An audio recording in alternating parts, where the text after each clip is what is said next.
trying to understand, how does brain cancer originate and how does it spread?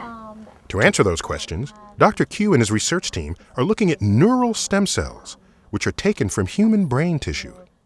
These cells have the ability to become different types of mature brain cells. Dr. Q thinks that in brain cancer, something may go wrong with these cells, causing them to grow out of control and seed tumors that are frequently malignant. Certainly, if it is malignant brain cancer, virtually almost no possibility of cure.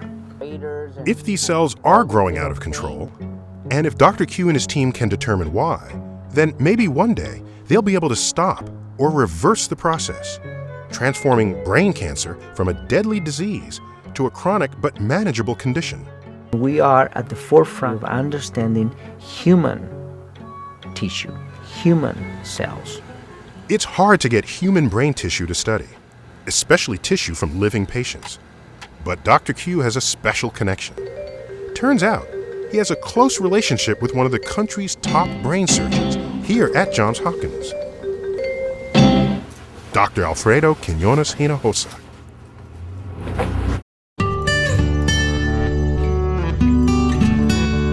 I have been very, very greatly privileged to be part of one of the most exciting projects I've ever been involved with. And I want to say a very big thank you to John and Les and Larry and all of you who had the good sense for us of inviting Leah and me to join up with this extraordinary community. They are aware, these young people, that we are really meant to be family. And all kinds of things go horribly badly wrong when we forget that. Semester at Sea is conducted aboard the Explorer, fully equipped to function as a floating university campus. Up on a hill. The ship includes most of the facilities and amenities one would find on a land-based campus.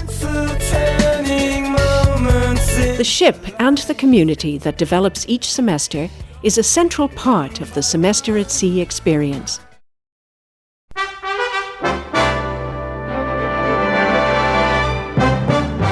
Finally tonight, the third report in our new series on education issues from grade school to college. Last night's was on Florida's mandatory testing for high school graduation.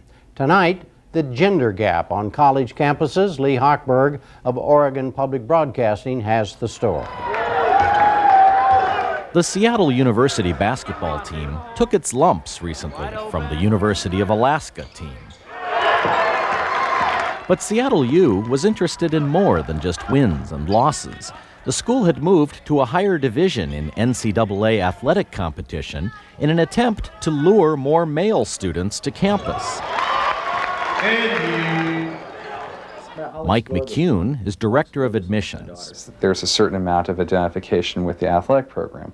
So more prominent athletic programs, clearly male athletic programs, are going to help us to attract more men.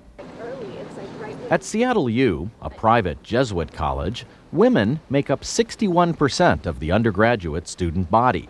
On college campuses across the U.S., enrollments have become decidedly female. Some especially rigorous colleges are up to 70% female.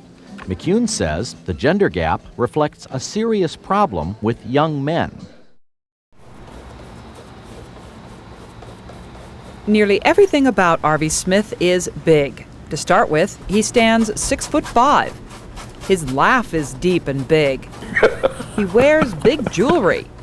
But most of all, R.V. paints big on canvases that stretch 5, 8, even 12 feet across. It was his graduate school professor who first put him in front of such a large canvas.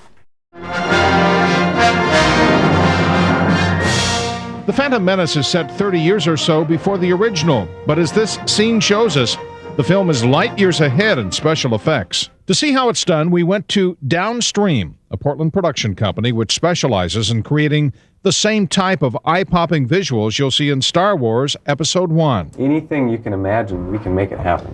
With Mike Quinn at the computer controls, we came up with a simple example of how videotape, 3D graphics, and computer backgrounds can be mixed and manipulated. Here's the finished product, the Channel 2 helicopters flying in formation with an X-Wing fighter from the original Star Wars movie, and me in the cockpit. So how did they do that? It starts with a computer model that Mike found on the internet.